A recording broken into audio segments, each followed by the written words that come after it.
Hola, mi querido amigo y amiga. Feliz día, feliz día. Es para mí un gusto saludarte y desearte lo mejor cada mañana, cada mañana.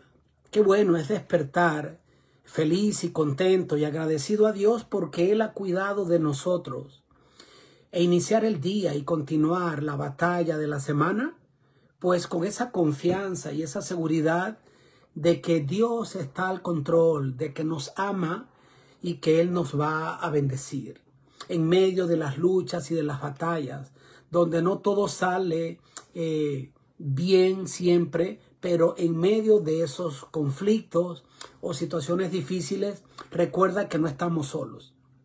Tal vez estés atravesando en este momento por una situación difícil, pero siempre, siempre recuerda que cuentas con un Dios que te ama, que tiene mucho poder, que está al control de tu vida y que en los momentos más difíciles es cuando Él te lleva en sus brazos. Una vez más quiero compartir contigo esta porción de la palabra de Dios que se titula La historia de Sodoma y de Gomorra. Es una advertencia para el mundo entero, pero créame que es una advertencia especial para el pueblo de Dios, para aquellos que han decidido seguir y aceptar a Cristo como su Salvador.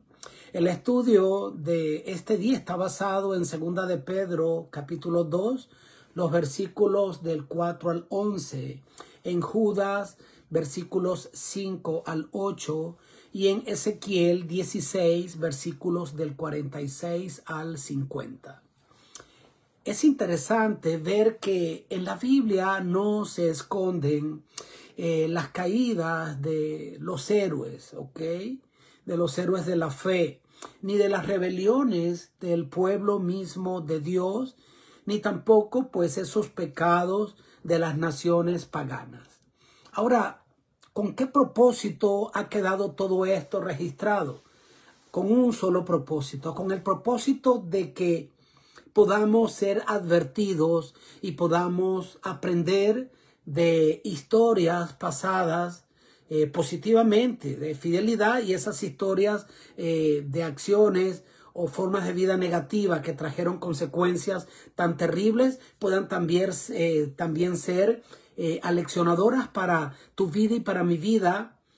Y aunque es muy difícil, podamos aprender de las experiencias ajenas y no tener que cometer los mismos errores. La historia de Sodoma y de Gomorra es una de esas advertencias difíciles, serias, que trasciende al tiempo. Pues aunque se trata de esas ciudades paganas, Dios las ha utilizado como un tipo o un símbolo de juicio, pero también Dios las ha dejado allí para que sirvan como un espejo para advertir a su propio pueblo. Mira qué interesante y serio y delicado lo que vamos a analizar en la lección de este día.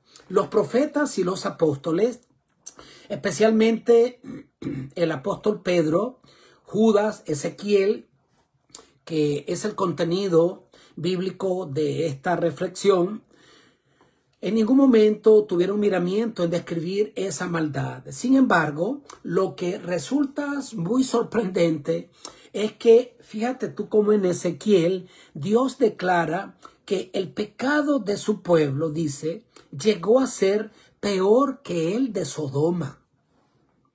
Y esto nos lleva a una pregunta importante. ¿Realmente llegó Israel a caer tan bajo que sus pecados llegaron a ser peor que los de estas naciones, que los de Sodoma? Hay que ver la maldad de estas ciudades, la inmoralidad tan grande que allí había, lo violento que podían llegar a ser. Fue una situación realmente terrible, deplorable, que les llevó pues a que estas ciudades fueran consumidas. En algunos casos, fíjate que sí, literalmente Israel llegó a caer en prácticas muy horrendas como la idolatría mezclada con sacrificios humanos, la corrupción religiosa, la injusticia social y la hipocresía espiritual. Sin embargo, aún en los momentos en que los pecados del pueblo de Dios no fueron tan graves como los de las ciudades paganas, allí incluso en tales momentos Dios les consideró tales pecados como más graves. ¿Por qué razón? Pues debido a que Israel tenía una mayor luz. Y a mayor luz entonces la responsabilidad es mucho mayor. Pues Sodoma no tenía, pues la ley de Dios, no tenía los profetas ni el testimonio del poder de Dios. Pero Israel sí. Israel pues había visto cómo conocía la historia de liberación de parte de Dios para con su pueblo. Cómo Dios les liberó con mano poderosa de Egipto, había visto los milagros, había oído la voz de Dios y había recibido su ley. Entonces el juicio de Dios no solo toma en cuenta lo que se hace, sino también cuánto se sabía al momento de cometer esos errores. Como ya dije, a mayor luz habrá mayor responsabilidad. Y de acuerdo a la luz que se ha recibido, sobre esa base, evidentemente, será pues nuestro juicio, ¿no? Finalmente, el juicio dependerá si hemos aceptado a Cristo como nuestro Salvador o no. Sin embargo, va a tener mucho que ver cuánta oportunidad y luz recibió cada persona para tomar esa decisión. Jesús mismo confirmó este principio cuando llegó a decir en Mateo 11:24 que el juicio del castigo para Sodoma y para Gomorra sería más tolerable que el juicio para ti, le llegó a decir a su pueblo, refiriéndose pues a Capernaum, que vieron sus milagros y sin embargo no se arrepintieron. Entonces lo que hace grave el pecado no es solamente la naturaleza externa del acto, sino en contra de quién se ha cometido ese pecado y del conocimiento previo que ya se ha tenido, que va a tener mucho que ver con el tipo de motivación que hubo en el corazón de la persona que lo ha cometido, porque existen los que son los pecados de omisión y los pecados de comisión. El pecado de comisión es más grave, es ese pecado que se ha cometido aún sabiendo que eso es pecado, es un pecado intencional y evidentemente es menos tolerable o es intolerable por el Señor. Esto nos lleva entonces a una verdad profunda y solemne. Es el peligro de endurecer el corazón cuando ya éste ha recibido la verdad. En 2 de Pedro 2, 20 al 22 se nos advierte de este riesgo cuando se nos dice que hay un gran riesgo de conocer y apartarse, diciendo que el que conoce y se aparta, su estado postrero llega a ser peor que el primero. Es decir, que el que rechaza la verdad, como digo, con intencionalidad, con conocimiento previo, corre el riesgo de llegar a tener una conciencia cauterizada y de caer en una ceguera espiritual voluntaria. Y cuando se llega a este estado, se pueden llegar a cometer pecados mucho más graves con menor sensibilidad al llamado del Espíritu Santo. Mientras que el que nunca ha conocido la verdad ni ha recibido la luz del Evangelio, está de una u otra manera más abierto y sensible a que cuando esta luz llegue a su vida, entienda el horror de su vida actual o pasada y sea sensibilizado de una manera mayor y puede entonces ceder a la influencia del Espíritu Santo con mucha más posibilidad. Así que, ¿cuál es la advertencia para nosotros hoy con este estudio? Que no debemos conformarnos con la luz que hemos recibido, sino que debemos procurar cada día andar pues en el camino de la luz.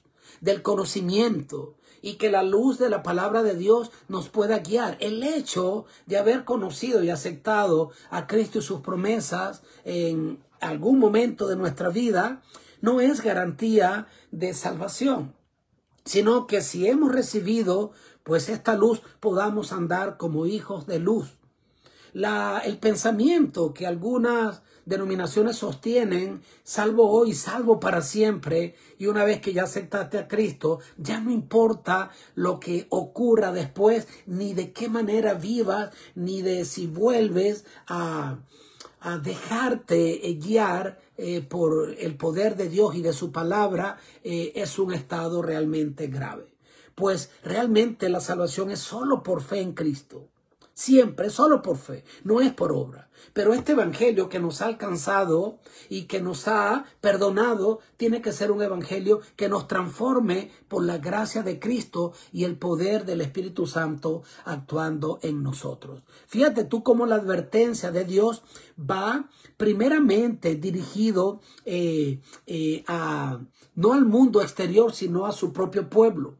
Recuerda lo que se dice en Apocalipsis, el llamado a salir de Babilonia. Dice, salid de Babilonia, pueblo mío. El llamado es principalmente para aquellos que han aceptado a Cristo como su Salvador. Y dice allí en Ezequiel 16:47, aunque no cometiste los mismos pecados que Sodoma, te has vuelto más perversa que ella. Entonces, debemos tener cuidado, entendiendo que podemos caer en una religiosidad superficial y que nos podemos ir deslizando de tal manera que ya la voz del Espíritu Santo llegue a ser imperceptible en tu vida y nos volvamos insensibles. Y recuerda, una vez que la luz ha llegado a tu vida, debemos permanecer en esa luz. Deseo para ti que la historia de Sodoma y más aún la historia del Israel infiel pueda estar presente delante de nosotros, recordándonos el peligro de despreciar la gracia de Dios, que diariamente tenemos que apelar a ella, porque diariamente necesitamos apelar a esa gracia para que el Señor nos perdone y nos restaure día a día. Y que la mayor señal de nuestra fidelidad no sea la posición religiosa que ocupemos o el nombre que ostentamos como cristianos, sino un corazón que responda con ternura diariamente al llamado de Dios y a la influencia de su Santo Espíritu. Que esa sea una realidad para ti y una advertencia que la tengamos siempre presente delante de nosotros. Quiero darte una bendición en esta mañana.